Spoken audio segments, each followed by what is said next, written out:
Hi friends. మనము 2023లో జరిగినటువంటి పర్యావరణ సదస్సు COP28 గురించి ఈ వీడియోలో తెలుసుకుందాం. పర్యావరణ సదస్సు COP28 United Nations Framework Convention on Climate Change సమావేశం Conference of the Parties COP28 సదస్సు దుబాయ్లోని ఎక్స్పో సిటీలో 2023 నవంబర్ 30 నుంచి డిసెంబర్ 12 వరకు జరిగింది. 197 సభ్య దేశాలు, ఐరోపా కూటమి ప్రతినిధులు హాజరయ్యారు.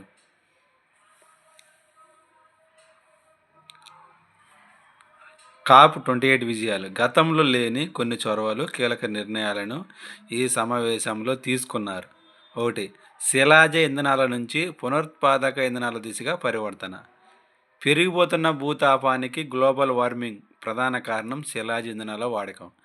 ప్రపంచ ఉష్ణోగ్రతల తగ్గింపు దిశగా పనిచేస్తున్న కాప్ సమావేశాలు ఇంతవరకు శిలాజ ఇంధనాల గురించి ఎలాంటి చర్యలు ప్రారంభించలేదు. COP28 సమావేశంలో తొలిసారిగా ఆ ప్రస్తావన వచ్చింది. శిలాజ ఇంధనాల నుంచి క్రమంగా వైదొలుగుతూ 2050 నాటికి నికర సున్నా స్థాయి శిలాజ ఇంధనాల వాడకం సాధించాలని నిర్ణయం తీసుకున్నారు. పునరుత్పాదక శక్తి వనరుల స్థాపన సామర్థ్యం మూడింతలు పెంచడం. 2030 నాటికి పునరుత్పాదక శక్తి వనరుల స్థాపిత శక్తి సామర్థ్యాన్ని మూడింతలు చేయాలని, శక్తి సామర్థ్యాన్ని రెండింతలు చేసేందుకు కృషి చేయాలని తీర్మానించారు.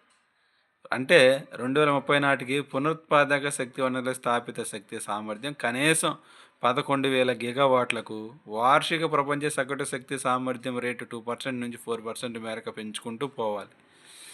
దానివల్ల 2030 వరకు ఉత్పత్తి అయ్యే 7 బిలియన్ టన్నుల కార్బన్ డయాక్సైడ్ ఉద్గారాలను అరికట్టడం కుదురుతుంది.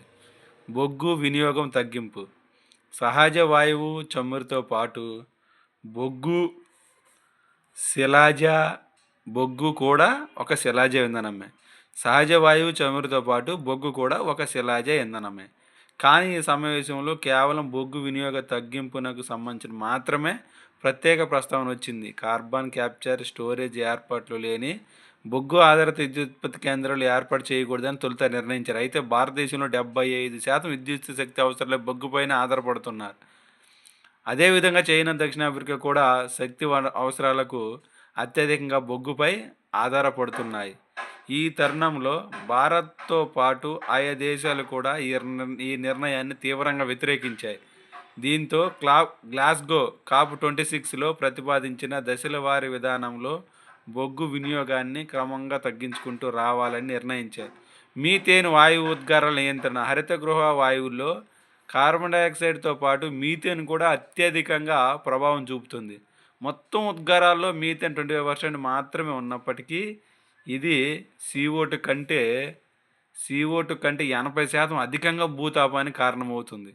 వ్యవసాయం, పశువుల ద్వారానే అధికంగా విడుదలయ్యే మీథేన్పై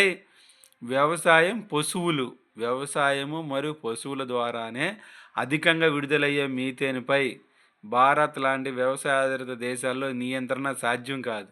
దాంతో వ్యతిరేకత వ్యక్తం కావడంతో ఈ సమావేశం మీథేన్ నియంత్రణకు 2030 నాటికి ఎలాంటి స్థాయిలను పేర్కొనలేకపోయింది. నష్టం నిధి LDF తమ ఉద్గారాలు అతి తక్కువలో ఉన్నప్పటికీ వాతావరణ మార్పులతో తీవ్రమైన విపత్తులకు గురైన పేద దేశాలు దీవుల పరిరక్షణకు నిధులు సమకూర్చేందుకు లాస్ అండ్ డ్యామేజ్ ఫండ్ని ఏర్పాటు చేయాలని COP27లో నిర్ణయించారు.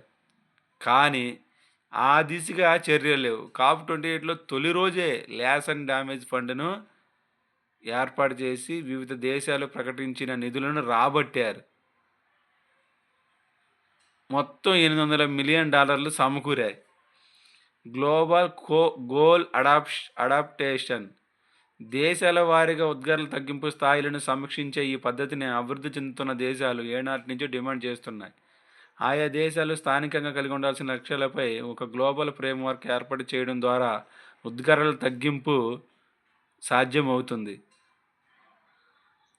ఈ మేరకు గ్లాస్గో సమావేశంలో ఫ్రేమ్వర్క్ రూపొందించారు.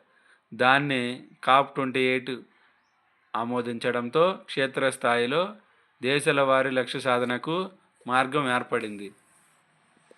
గ్లోబల్ కూలింగ్ ప్లెడ్జ్ శీతలీకరణకు సంబంధించిన ఉద్గారాలు తగ్గించేందుకు 66 దేశాలు ఒక తాటిపైకి వచ్చాయి. ప్రపంచవ్యాప్తంగా శీతలీకరణ ఉద్గారాలను 2050 నాటికి 2022 స్థాయిలతో పోలిస్తే కనీసం 68% తగ్గించాలని నిర్ణయించారు. అణు విద్యుత్ సామర్థ్యం మూడింతలు పెంపు 2050 నాటికి ప్రపంచం అణు విద్యుత్ ఉత్పత్తిని మూడింతలు చేయాలని 22 దేశాలు అంగీకరించాయి. చాంప్ వాతావరణ మార్పులకు Coalition for High Ambition Multilevel Partnership ఇనిషియేటివ్ను COP28 వేదికగా తీసుకున్నారు.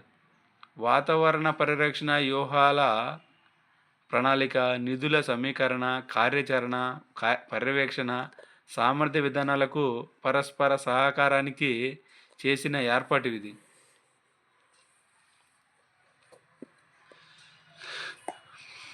10వది క్లైమేట్ ఫైనాన్స్.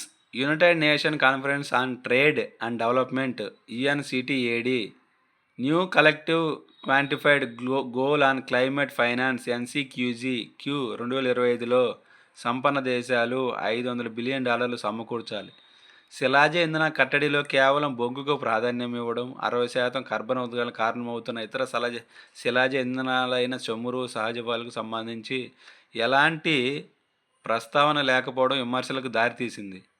బొగ్గు దశలవారీ నియంత్రణ ఏ విధంగా సాధ్యమవుతుందో, ఏ స్థాయి నుంచి ఏ స్థాయికి తగ్గించాలాంటి అంశాలపై స్పష్టత, తగిన విధానాలు లేకపోవడంతో దీని సాధనకు ఆదిలోనే గండిపడింది. మీథేన్ విషయంలోనూ ఇదే పరిస్థితి కొనసాగుతుంది.